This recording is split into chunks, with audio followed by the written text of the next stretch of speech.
नमस्कार दोस्तों, selection with साथी में आपका स्वागत है। आज हम पढ़ेंगे वर्ल्ड वॉर 1 और वर्ल्ड वॉर 2 दोनों विश्व युद्धों के कॉजेज, इवेंट्स और इम्पैक्ट।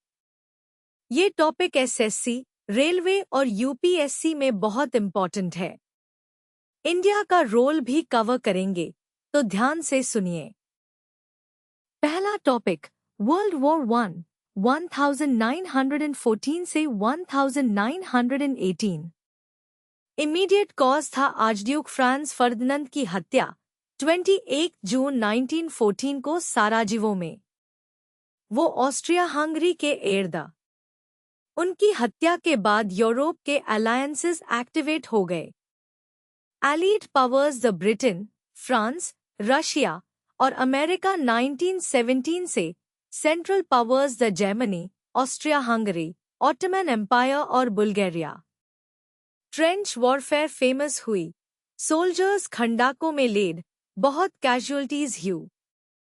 वॉर खत्म होने पा ट्रीटी ऑफ वर्सेल्स 1919 में जर्मनी पा बहुत हार्श कंडीशंस लगे और लीग ऑफ नेशंस बनी, लेकिन इंटरेस्टिंग बात, अमेरिका खुद इसमें ज्वाइन नहीं हुआ।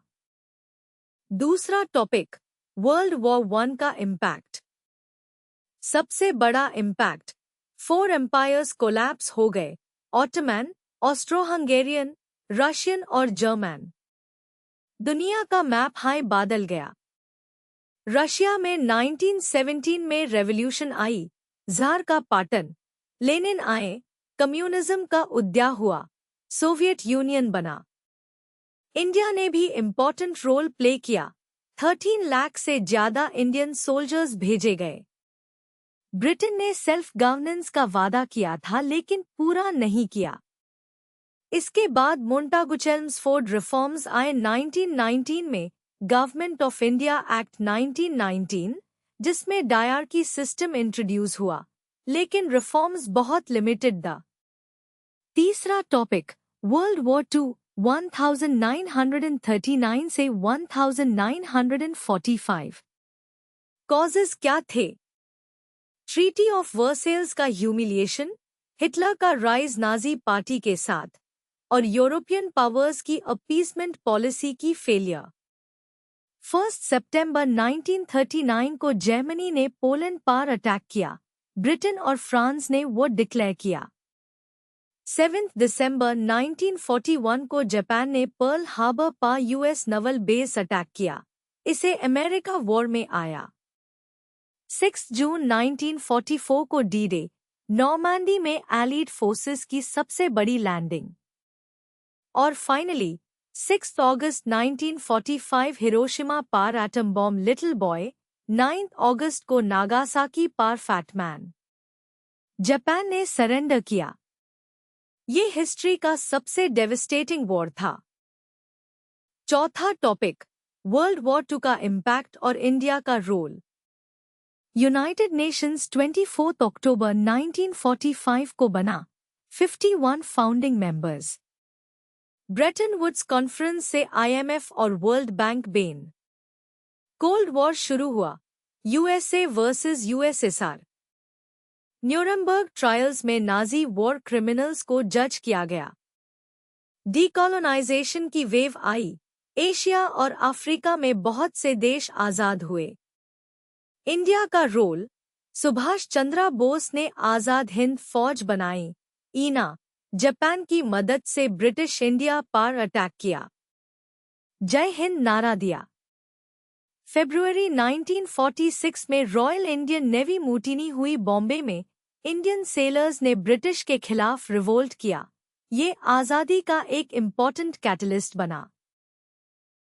पहला एग्जाम्पल, वर्ल्ड वॉर 1 का इमीडिएट कॉज क्या था? ऑप्शंस में पोलैंड इन्वेजन, फर्डिनेंड की हत्या, पर्ल हार्बर और रशियन रेवोल्यूशन है। पोलैंड इन्वेजन सितंबर 1939, ये वर्ल्ड वॉर 2 का कॉज है, 1 का नहीं। पर्ल हार्बर दिसंबर 1941, ये भी वर्ल्ड वॉर 2 का इवेंट है। रशियन रेवोल्यूशन 1917, ये वर्ल्ड वॉर 1 का रिजल्ट था, कॉज नहीं।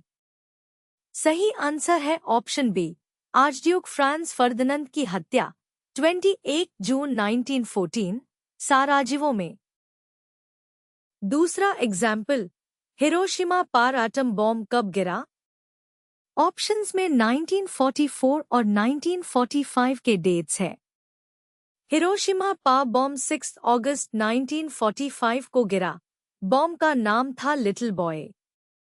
नागासाकी पर 9 अगस्त 1945 को दूसरा बॉम्ब गिरा। नाम था फैट मैन। 6 जून 1944 तो डी-डे है, नॉर्मैंडी लैंडिंग, एटम बॉम्ब नहीं।